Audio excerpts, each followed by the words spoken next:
Mənim qızım Fatimə 70 bin mələyin əhatəsində, nurdan olan hicabların əhatəsində məhşərə gələcək Peyğəmbər buyurur. Nida gələcək, ey məhşər əhli, gözlərinizi aşağı salın, başınızı aşağı salın ki, Peyğəmbərin qızı Fatimə gəlir.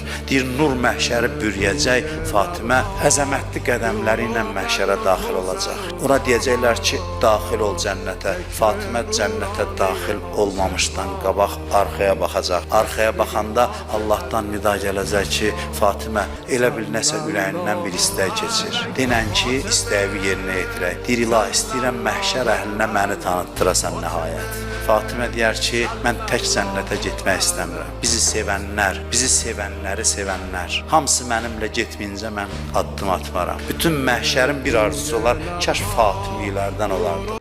Fatıma sallallahu aleyhi ve sellem.